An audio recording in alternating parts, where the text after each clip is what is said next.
Emmanuel, alors, il y a un député de la CAQ qui a été exclu du caucus. Oui, François Tremblay, qui a été député de Dubuque, qui, on l'annonçait hier, a été arrêté pour conduite avec facultés affaiblies, où il y avait près du double de la limite permise d'alcool dans son sang.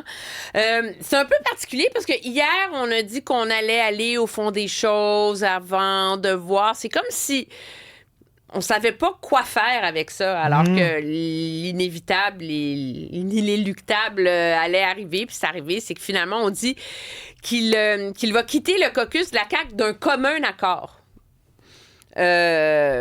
Ça aurait pu être annoncé hier. Moi, ce qui me surprend, c'est qu'on ait hésité. Ben oui. Parce que sous prétexte qu'il n'y a pas de règles fermes, puis qu'il y a une époque où que quelqu'un est innocent jusqu'à preuve du contraire. Je veux bien, mais on est quand même dans un monde où les élus ont un devoir d'exemplarité. Je dis pas qu'ils méritent pas d'être innocents jusqu'à preuve du contraire, mais sur un débat aussi sensible qu'alcool au volant, il y a quand même eu un accident. Il n'y a personne qui a été blessé, là, mais il y a eu comme des biens endommagés. Puis, pense-y, pendant la pandémie, il y a un député qui a été exclu du caucus parce qu'il était allé à un party de Noël, puis le monde n'avait pas respecté le 2 mètres. Là, quelqu'un est arrêté. Alors, moi, je pense que c'était la chose à faire, là.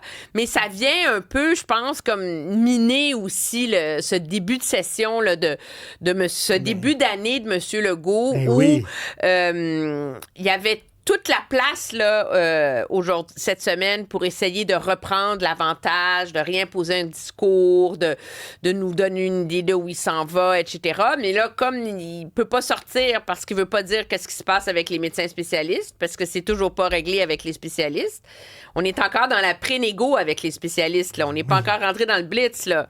Alors, c'est un gouvernement qui est comme un peu enlisé. Une tuile. Puis c'est une tuile de plus dont on n'avait pas besoin. Est-ce qu'il y a un programme disponible pour, justement, les députés, les ministres qui ont des problèmes d'alcool et tout ça? Sais-tu, j'ai pas posé la question. Je suis assez convaincue que oui. Sûrement, là. Hein? Puis il y a plein de... Te souviens-tu, il y a quelques années, il y avait un ministre péquiste là, qui était avec des gros problèmes de toxicomanie, là. André Boisclair? Non, mais avant lui, là. Ah oui, aussi, OK. là. Mais, tu sais, les députés sont des êtres humains qui ont des crises, des problèmes dans leur vie, etc. Je pense que cette histoire-là illustre à quel point quand ces députés-là, ces gens-là, sont des leaders de notre société, il ne faut pas l'oublier, là. Il faut qu'ils réussissent à prendre soin d'eux parce que sinon, justement, ils mettent leur carrière en péril, ils mettent leur parti dans l'embarras, puis donc, c'est tragique. Heureusement, il n'y a eu personne de blessé, là, ça aurait pu être bien pire. Tu posais une sacrée bonne question dans ta chronique d'hier, vraiment. J'ai pas envie d'être subversive, tu sais. Ah non, c'est vraiment bon. Après le Groenland, le Québec, point d'interrogation. Mais... Puis effectivement, si le Québec devient indépendant, ça va être plus facile pour les États-Unis de mettre la main sur le Québec. Qu'est-ce qui intéresserait les Américains dans le Québec? C'est là, parce que tout le monde dit « Ah oui, mais tu sais, c'est l'Alberta, les Américains voudraient l'Alberta à cause du pétrole. » OK, mais on n'est pas plus mal partis, nous autres, là. Le Québec a l'hydroélectricité. Le Québec a d'immenses réserves de minéraux critiques. À tel point que le gouvernement voulait en faire un leader mondial. Là. Donc, ça, on l'a en masse. On a parmi les plus grandes réserves d'eau douce du monde. Ça, c'est important. L'or bleu. L'or bleu. Et, tu sais, c'est un gouvernement qui pense de manière stratégique, tactique. Il y a l'accès à l'Arctique. Oui. Mais qui contrôle l'accès à la voie maritime du Canada?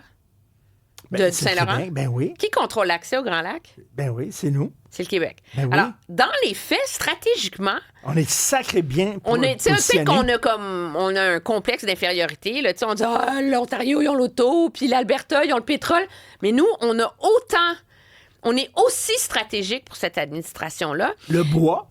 Le bois. Mais oui, mais ils n'en veulent pas de notre bois, supposément. Okay, c'est vrai. Ça les intéresse pas. Mais notre aluminium qui pose un certain problème parce qu'ils n'ont pas les moyens d'augmenter leur propre capacité de production. Mais tout ça pour dire que on s'est beaucoup énervé sur le 51e État. Hein? Il y a une grande psychose canadienne. Ça a mené à l'élection de Mark Carney. Là, cette semaine, il y a une grande psychose autour du Groenland parce que M. Trump a clairement expliqué, d'ailleurs, dans son entrevue avec le New York Times, que malgré le fait que son entente avec le Groenland lui permet d'augmenter la taille, la capacité des bases militaires américaines qui sont là unilatéralement, sans permission, etc., lui, ce qu'il veut, c'est l'avoir. sais. C'est mieux quand on l'a, c'est plus clair, etc. On ne parle pas, dans ce débat-là, de la fragilité du Canada sur le front de l'unité nationale. Il y a un sondage qui vient d'être publié. Il y a quand même 30 des Albertains qui sont en faveur de la séparation de l'Alberta du Canada. Ils ne feront pas un référendum demain, là. Non, mais il y a un mouvement souverainiste, puis c'est plus des jokes.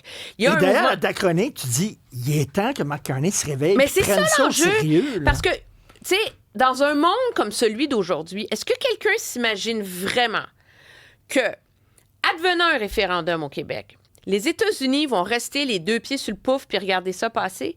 Je veux dire, c'est le plus beau cadeau du ciel qui peut être fait aux Américains et à l'administration Trump dans sa quête d'hégémonie géographique. Attends une minute, est-ce que de voir le Canada fragilisé. Imagines-tu Donald Trump sur le balcon de l'Hôtel de Ville en disant « Vive le Québec libre ».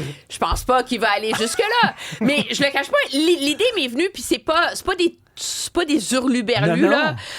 C'est des grands experts de l'Université Royal Roads, qui est l'université militaire dans l'Ouest canadien,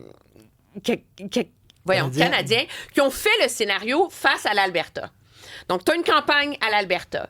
Il y a un financement par en arrière, etc., les médias sociaux, etc., qui est comme nourri par le MAGA. Le oui perd. Le non l'emporte. Les gens sont déçus. Le monde MAGA dit qu'on leur a volé la souveraineté.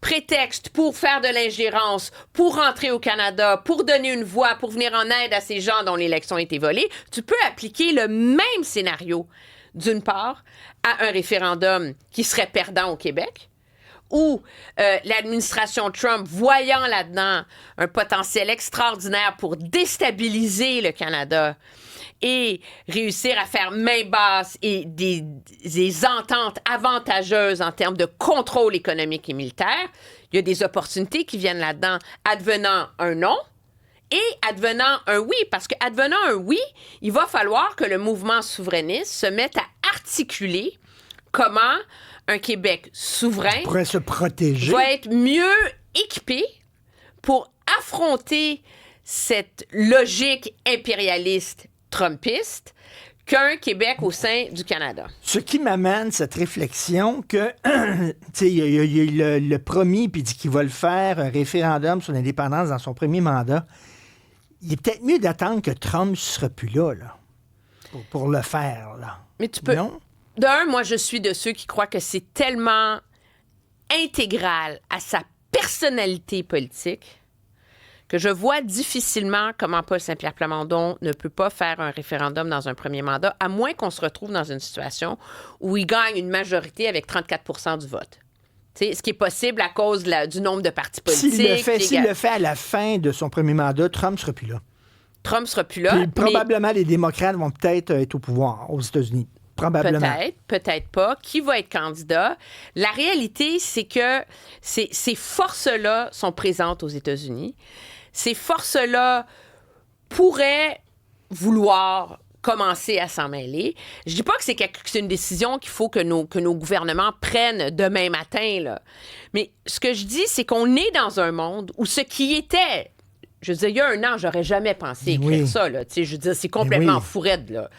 Mais on est dans un monde où les gouvernements, les partis politiques, ceux qui aspirent à nous gouverner, doivent jongler avec ces scénarios-là. Tu sais, c'est ce que tu appelles le game theory en anglais, là. Tu sais, c'est ce que font les stratèges militaires. Tu dis, OK, qu'est-ce qui arrive si? On va faire quoi? Comment on va se... Il faut se préparer à cette réalité-là. Parce que moi, je suis de ceux qui pensent que cette idée d'annexion du Canada, il n'y a pas renoncé. Pas pour envoyer des blindés, mais pour asservir, pour inféoder le Canada, nous rendre plus dépendants, plus au service des priorités américaines.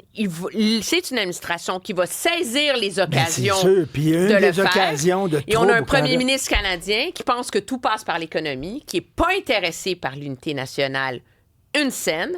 Alors, à un moment donné, il va falloir que ça s'inscrive dans notre réflexion collective de comment la fragilité du Canada sur le front de l'unité nationale le rend encore plus vulnérable face aux ambitions trumpistes, de un, et de deux, un Québec souverain.